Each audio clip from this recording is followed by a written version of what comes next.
अच्युतानंत गोविंद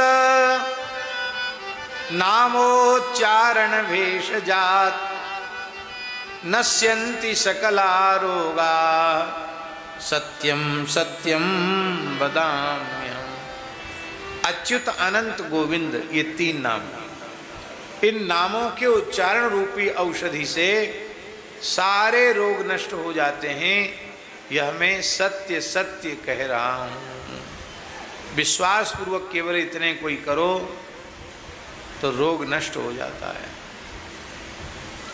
हमने एक बार अपने विद्यार्थी जीवन में इसका प्रयोग किया। अक्षय नवमी का दिन था, वृंदावन की बड़ी भारी परिक्रमा चल रही थी, बहुत भर के परिक्रमा चल रही थी और हमको बहुत तेज बुखार था। इतना तेज बुखार था कि 2-2, 3-3 कंबल भी सर्दी कम नहीं कर रहे थे। एकदम ऐसे शरीर कांप रहा था, शरीर टूट रहा था, अपने आप उठना मुश्किल, इतना तेज बुखार। हमारे मन में बार बार व्याकुलता हो रही थी, वृंदावन की सब परिक्रमा कर रहे हैं, बताओ अक्षय तृतीया को, अक्षय नवमी को, कार्तिक शुक्ला नवमी को हम परिक्रमा नहीं कर रहे हैं। सुदामा कुटी में थे तब की बात है।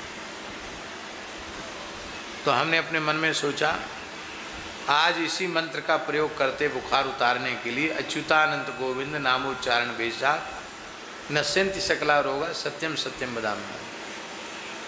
तो एक लकड़ी ली पकड़ने के लिए हाथ में, बुढ़े नहीं थे पर लकड़ी इसलिए ले कहीं चकरा के गिर न जाए। तो एक टेढ़ी बेड़ी सी लकड़ी मिल गई भंडार घर की, उसी को लेके चले। उस समय ये बाहर परिक्रमा नहीं बनी थी, भीतर से परिक्रमा होती थी, ये बाहर वाला रोड नहीं बना था, लेकिन हम बाहर से ही परिक्रमा गए। जो लोग वृंदावन में रहते हैं वो लोग जानते हैं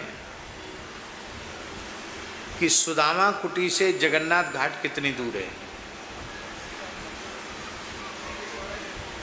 कितनी दूर है? 500 मीटर भी नहीं,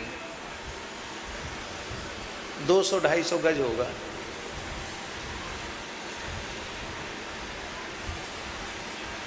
और हम ये श्लोक बोलते हुए चले, अच्युतानंद गोविंद नामोच्चारण भेषजात नश्यन्ति सकला रोगा सत्यम सत्यम वदाम्यहम्। हम आपको क्या कहें कृष्णानंद जी महाराज, जगन्नाथ घाट पहुँचते पहुँचते बुखार समाप्त हो गया और हम परिक्रमा कर आए। महाराज जी कहीं बाहर पधारे थे वृंदावन में ही, वो बाहर आए तो आए महाराज जी, तो महाराज जी ने कहा पंडित जी कहाँ गए? तो पंडित जी तो परिक्रमा चले गए। अरे परिक्रमा इतने तेज बुखार में, उधर से लौट के आए तो एकदम स्वस्थ। अरे तुम्हें तो बहुत तेज बुखार था।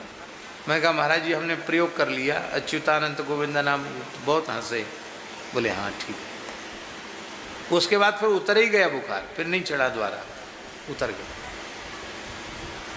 तो ये प्रत्यक्ष चमत्कार है, भगवान नाम का उच्चारण करने से भवरोग समाप्त हो जाते हैं। शरीर के रोग क्या हैं? हाँ, भगवान के जो श्रेष्ठ भक्त होते हैं वो कभी रोग नाश की प्रार्थना भी भगवान से नहीं करते हैं। प्रार्थना करते हैं आपके चरणों में हमारी चित्तवृत्ति लगी रहे, यही बात सबसे ऊंची है।